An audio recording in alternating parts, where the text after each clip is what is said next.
Hello everyone, here today to create a video on a forum post I recently put up on the Bentley communities concerning creating cut fill volumes to a certain elevation.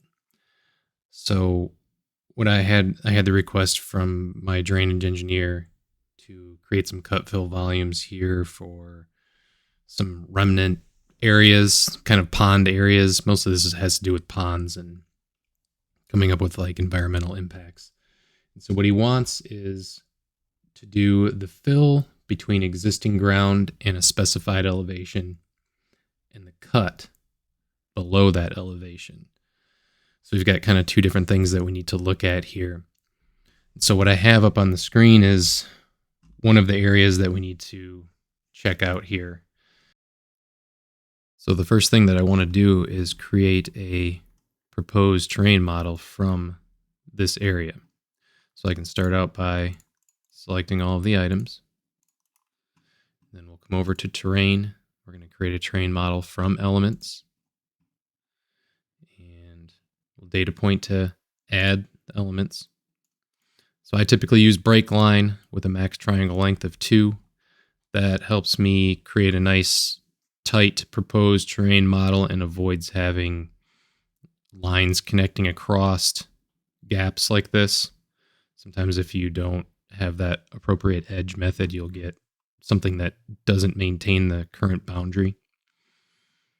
So we're going to use DTM proposed pond. And we'll call this rem east prop. And then I'll just click through all the options and we can see that we have a proposed terrain model here. So if I turn off this, we've got our terrain model. So I'm going to go ahead and export that to land XML. So rem west, did I call that rem east? This is rem west prop. So we'll just go ahead and export that. We're going to export both the triangles and features. And I've already created that. So let's call it rem west prop. Replace it. So we've got that. The next thing we need to do is create the terrain model at the required elevation. So the required elevation is 20.1. So I'm on construction lines yellow here. It doesn't really matter what you use. I just ended up picking that. Easy to see. Doesn't really matter. So we're going to create a box essentially around this. It doesn't have to be a box. Just has to be a shape that fully encompasses your proposed area. Okay, so I've got that in 2D. Now I need to put a profile on it. We're going to go to element profiles, profile by constant elevation. Select all of these. Right click, 20.1. Now I've got a box. Next thing I need to do is create a terrain from those elements. So I'm going to click all of these elements, right click, and use the same properties as before. We're going to put this on DTM subsoil excavation. This one doesn't particularly matter. I just use this because it doesn't look the same as the proposed. So this is going to be rem west 20.1. We'll go ahead and create that. All right. So now I've got my terrain model in here. You can see in my section view I created over here. You can see in my proposed and then my box essentially around there. So the next thing we need to do is, if I'm going to create cut fill volumes from this, my terrain at a specified elevation needs to have the same boundary as my proposed terrain model. Otherwise, it will start creating fill volumes out here or outside of the boundary of my proposed elements. So the next thing I'm going to do is go to create clipped terrain model. We're going to locate the terrain model we want to clip. And our clipping element, I think it's easiest to come over here, and I'm just going to try and grab the boundary of this proposed terrain model right here. And then I'll reset. Horizontal vertical is 0. We're going to clip external. So we're going to get rid of everything outside of that boundary. And I'm going to put this on DTM bottom mesh. And I'll show you why in a second. So now we should have that DTM bottom mesh that stops at my boundary on either side. And the reason we're using DTM bottom mesh is if I come over here in my OpenRoads standards in my terrain, we look at this, the volume option is design. And that's important when we're creating our cut fill volumes in the next file. So I'm going to basically end up taking both of these terrain models and putting them into an empty file to kind of create those cut fill volumes so that I don't have any extra stuff in there getting in the way. So that means I need to export this. Apparently I didn't name it. Sometimes this happens when you're trying to type names in and it just doesn't take the name, but you can always come back in here and put the right name in. If I could type. That's right. So it incremented it to 20.2 because this one's called 20.1, which I did name right. So this is full. Let's call it full. Now I can come rename this to Rem West 20.1 clip. Okay. And then we'll go ahead and export that to land XML. Rem West 20.1 clip.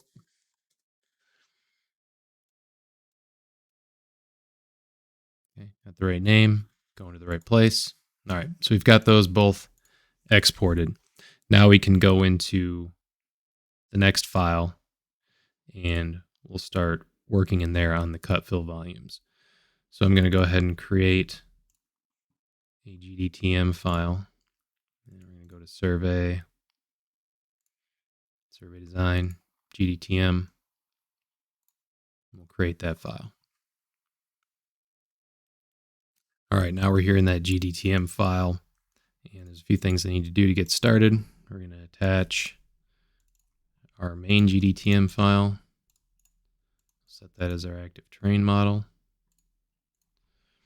And then now I need to import my terrain models from file.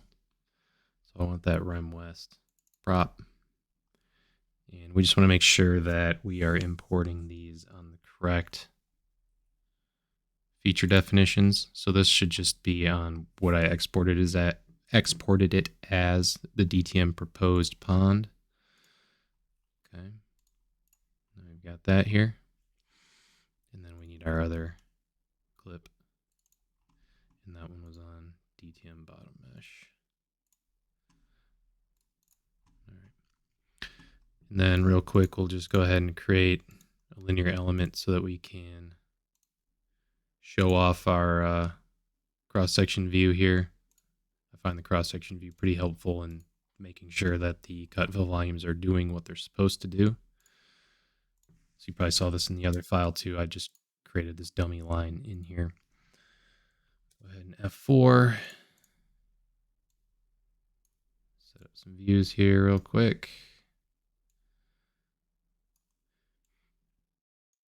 All right, so let's go to corridors, dynamic sections.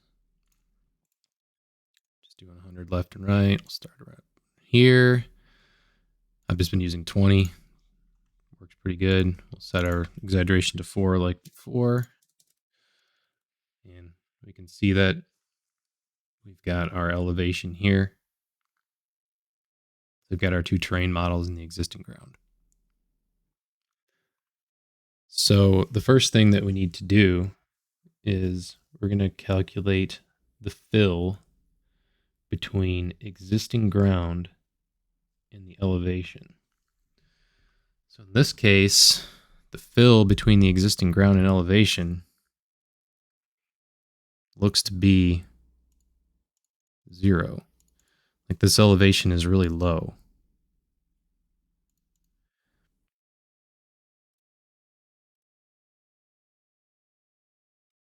So we'd have fill. So we'd have something like this. So it's really not doing much of anything down here. Basically in this area, we're just removing an existing roadway and regrading it as an unpaved access.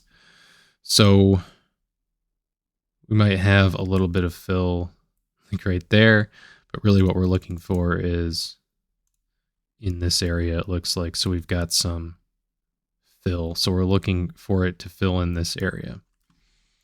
So when we go ahead and run our cut fill volumes, so I'm just going to leave everything the standard feature definitions and let it do its thing.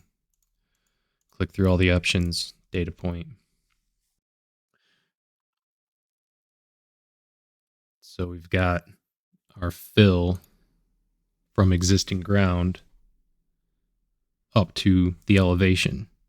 So in this case, having both of these on a design volume, it will, if the proposed dips down below that elevation, it'll see that design volume first and stop there. Let's see if we can find a situation like that. So like kind of like here, it's doing that a little bit. So really what we're looking for right now is this blue shape. I want the fill from the existing ground up to that elevation. So I can go ahead and I can just delete this red shape. So the really only way to get rid of these cut fill volumes is just go ahead and delete them. And so what I would do now is take this blue volume, I take a look at it, look at its properties, and I think I selected the wrong thing. I need to find the actual cut fill volume.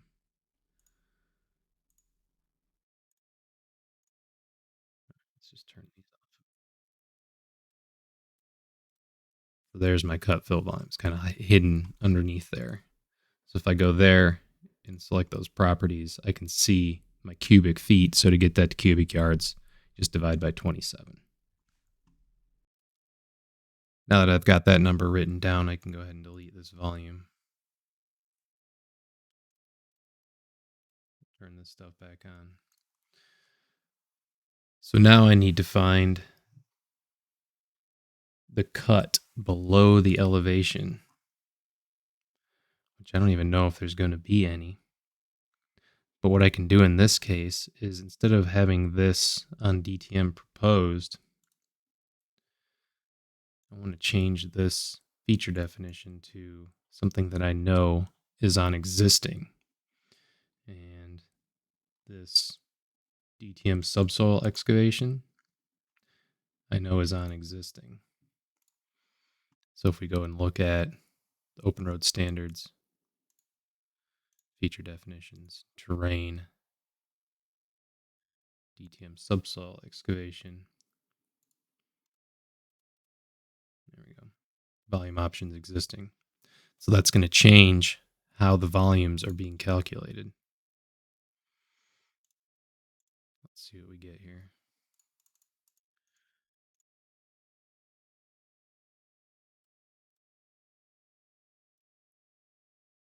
So this little bit of red, I can see that there is some red out there, but it's not much. So that's really what I'm looking for, is the cut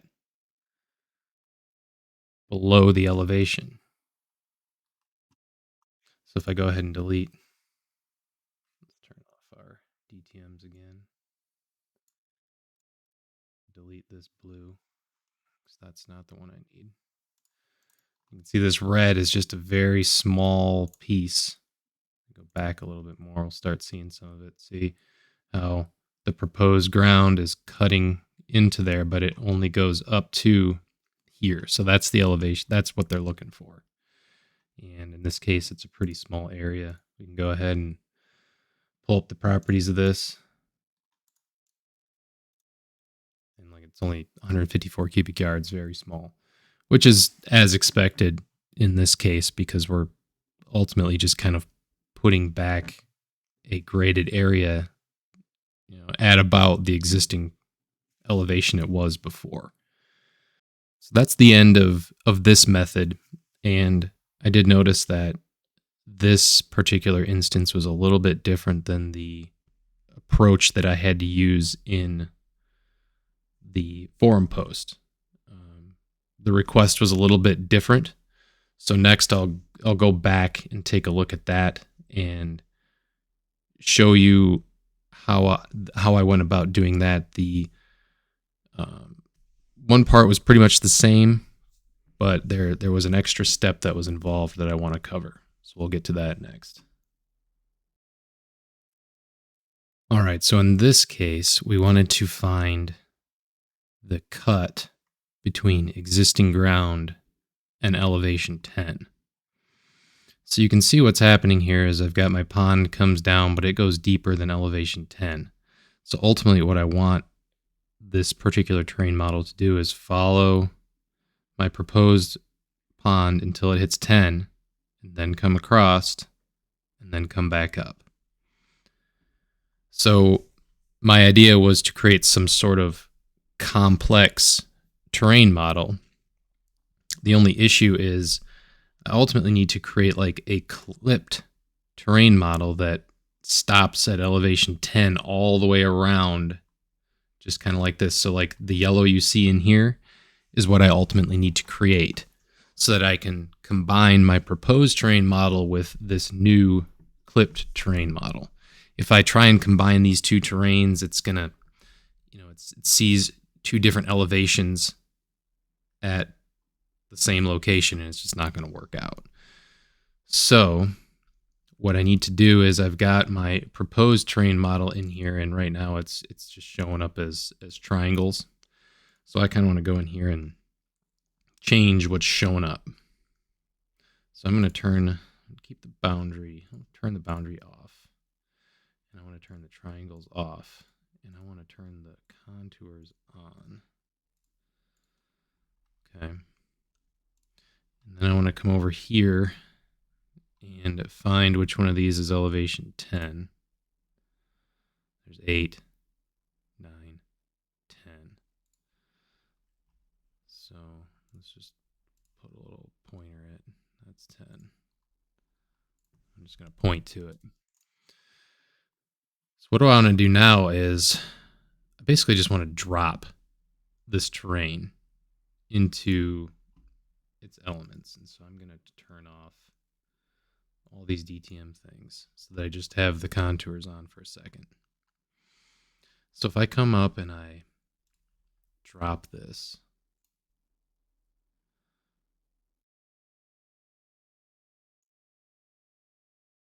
now I've just got line strings sitting here. And so this is, I know this is elevation 10. So I'm going to delete the rest of this stuff out of here. Oops, delete would be good. Delete all this stuff out of here.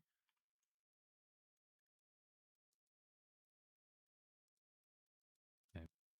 So now I've got my boundary.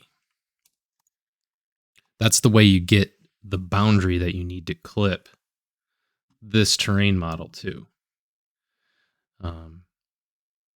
If it was an elevation 10, I think you would have to, or some elevation that lined up with the contours that you're getting. You might have to go in and modify the feature definition of those contours so that you get it to show up at that particular elevation.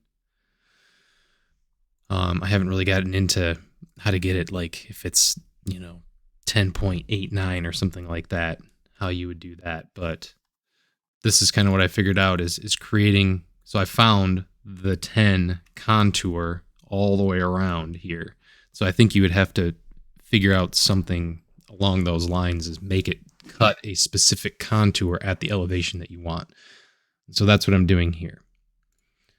So if I come over here and again do our clipped terrain model, so I want this. My clipping element is just going to be this 10 here. Reset. We'll call this transit hub EL10 bot. Let's call it bot because the bot basically then kind of replacing the bottom of the pond with this.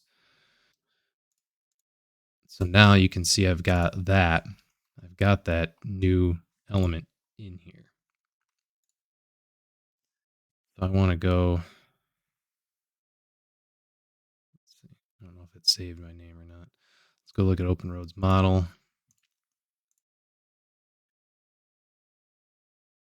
It's not showing up there. I want to export this to land XML. I'm going to call this EL10 bot.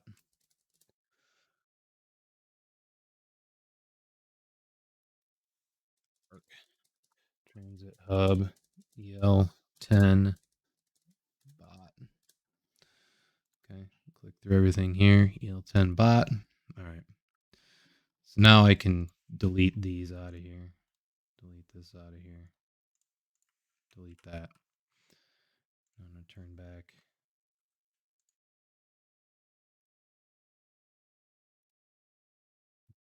Not seeing my... Oh, it's because I dropped it. So now I need to come back and add in my proposed pond. Actually, let's do, since I don't have to change the feature definition, let's do this first. Import. So now we've got the bottom. And then the proposed pond is going to go on DTM proposed. Pond import. Okay. So see how now I have this new bottom here. So now I need to create a complex terrain model. And I want my proposed pond first. And I believe we want to append. So I don't want to add these as extra points. I want to basically everything that is inside this yellow terrain, I want to replace the proposed pond with that bottom. So we're going to add that as append. We'll put it on a new feature definition. Let's call it DTM proposed, just so it's on something different.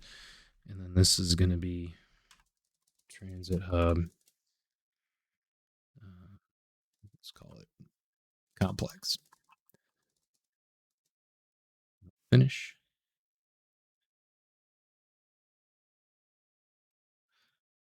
Not sure that worked out the way I wanted it to.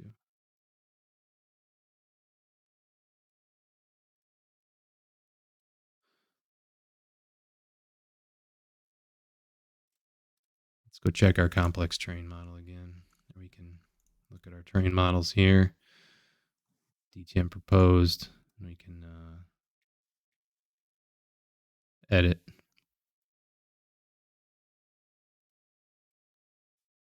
Merge. Let's try merge. Yeah, it was merge. So sometimes you just play with that, see which one works. So merge, chain, yeah, just brought in that elevation instead. Seems like it should be the other way around, but that's what I wanted to do. So now it follows that down to 10, comes across, and then I can, we'll export this terrain model. Transit hub complex. Transit hub complex. Okay. Oops. So now I can just get rid of everything that's in here right now. Since I've got all those saved anyway, it doesn't really matter. So nothing's here. Let's go ahead and bring in our transit hub complex. DTM proposed pond's fine. Now I've got that.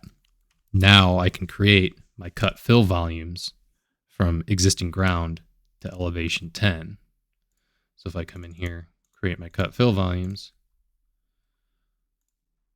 boom, I've got my volume right there. So that red volume is what I needed.